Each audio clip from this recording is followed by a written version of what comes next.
Hi, it's Alex. I'm here today wearing my hoodie because I'm here to give you financial advice.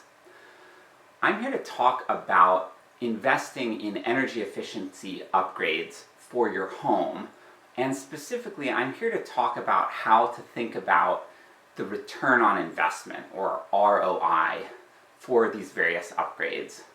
As an example, we bought this house a year and a half ago, and we noticed right off the bat that the utility bills were a lot higher than I had hoped they would be. And this was true both for the heating and cooling costs and for the electric bill. So we went through this process of trying to figure out what the various things were. And so just to give you an overview, we replaced the hot water heater with a hybrid heat pump hot water heater, and that gave us a huge savings. And we also did some things to improve the passive cooling in summer, and we also did quite a few things to improve the air leakage in the house. We air sealed the house, and we had a number of insulation improvements made. One of the first things that we did is we started with an energy audit.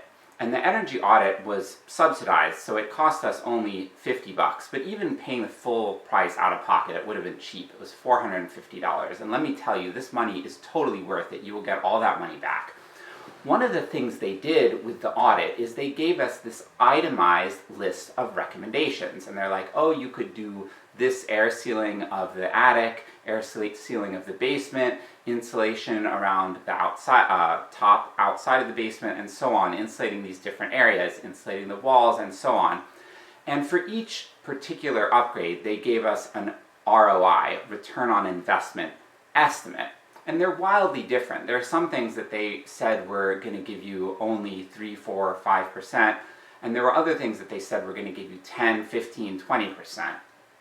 And one of the things that people will often tell you is they say, well, go after the big things first. And I totally agree with that. That's good advice. No one's going to have to convince you of that.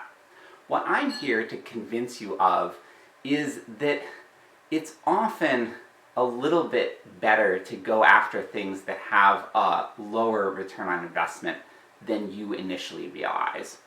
And I want to talk about how home efficiency upgrades are a little different from normal investments. If you have money sitting in the bank, you have a choice of what to do with it. You can either invest it in your home or in a business or whatever. You can invest it in your life, or you can invest it in like a savings account or financial investments, so like stocks and bonds and so on. And I'm a pretty experienced investor, and if you're an experienced investor, you know that there's generally a balance or a trade-off between higher risk and higher reward. So to give you an example, right now in a savings account or a money market savings account, I'm able to get about 4.6 to 4.7% return on my investment. On the other hand, if you put the money in the S&P 500 index fund, you're going to on average get about a 10% investment per year, 10% return on that investment per year. On the other hand, it's not going to go up every year. Some years it might go down and you might actually lose money, so there's risk involved. And other times it might kind of stagnate or just go up a little bit, possibly less than your savings account even. So there's this risk involved. So when you're thinking about the return on investment in the upgrades on your house, you want to compare to the typical return on investments and risks in things like the stock market and like CDs and so on.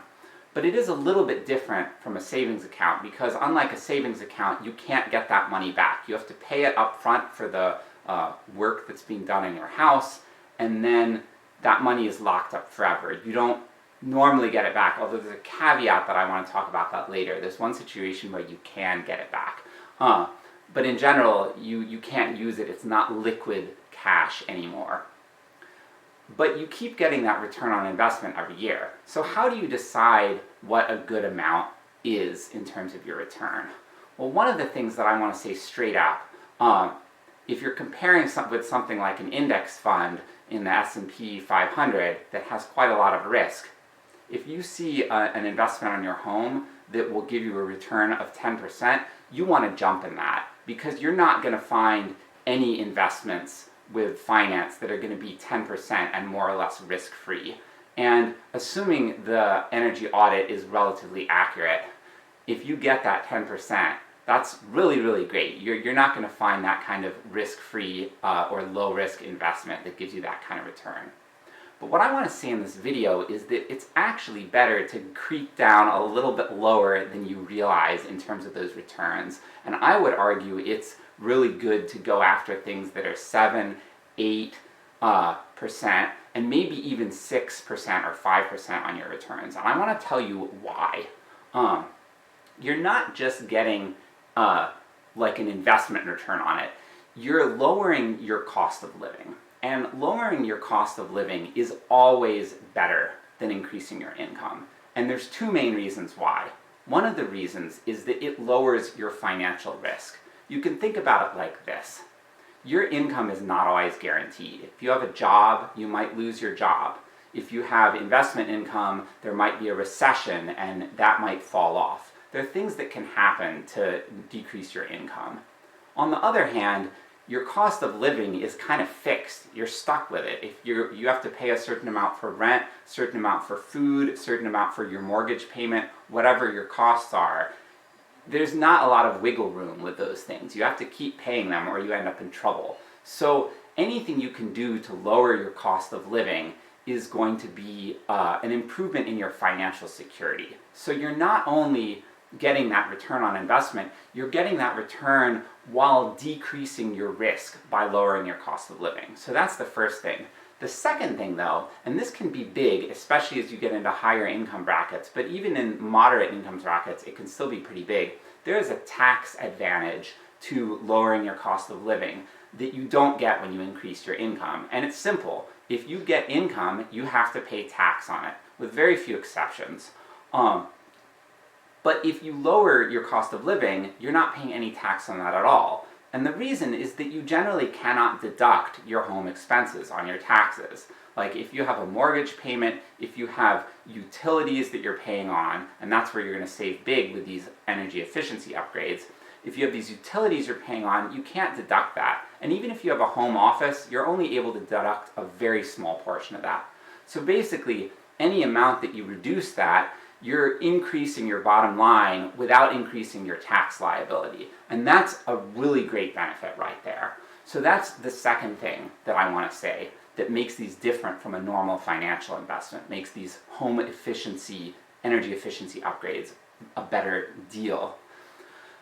There's more benefits though, I'm not done. Another thing is that they improve your comfort.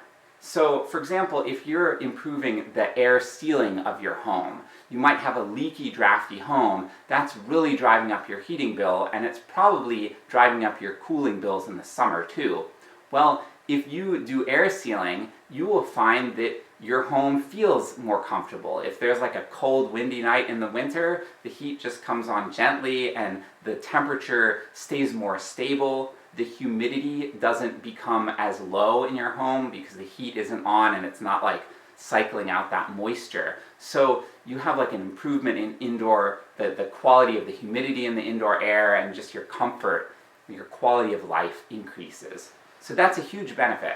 Okay, but it's not done yet. There is yet another benefit, which is that when you put that money into your home, if you're buying a new appliance or if you're getting insulation work done, you actually increase the value of your home. And there's quite a lot of research on this, and one of the things that I find interesting, it's kind of intuitive to me, if you invest in energy efficiency upgrades, you tend to get most of that back in terms of an improvement in the value of your home. If you were to like do the upgrade right now and you don't live in the house at all and you sell the house tomorrow, you would get more money having done that upgrade than just selling the house as is.